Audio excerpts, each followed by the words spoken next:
এই, তোমার মা কল দিছে, কথা বলো নাও। লাউডে দাও, কি বলে আমি শুনবো। হ্যালো মারে, তোর বাপ না হঠাৎ করে অসুস্থ হয়ে গেছে। হ্যাঁ, যে ডাক্তারের কাছে নিয়ে যাবো সেই টাকাটাও আমার কাছে নাই। তুই কি আমার কিছু টাকা দিতে পারবি মা? মা, তোমার জামাইয়ের হাতে তো এখন টাকা নাই। আমি তো এখন দিতে পারবো না মা। ঠিক আছে মা, তুই আর জামাই বাবাজি ভালো থাকিস। ঠিক আছে। যত সব নেকামি, যে যখন টাকা চাইবো তারা টাকা দিতে হবে, মনে হয় টাকার পাহাড় নিয়ে বসে রয়েছি।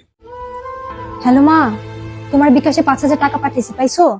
হ পাইছি, কিন্তু তুই টাকা পাইলি কই? তুই না কইলি তোর কাছে টাকা নাই। আরে সেটা নিয়ে তুমি ভাইবো না, আমি না বললে তোমার জামাইয়ের কাছ থেকে টাকা নিয়ে তোমার পাঠাইছি। তুমি তাড়াতাড়ি যাও, আবার ডাক্তার কাছে নিয়ে যাও। ঠিক আছে মা, কিন্তু একটা কথা মনে রাখিস, আমরা যতই বিপদে থাকি না কেন, জামাই বা বিজয়ীর কাছে না কই আর কখনোই টাকা নিবি না। মাইরে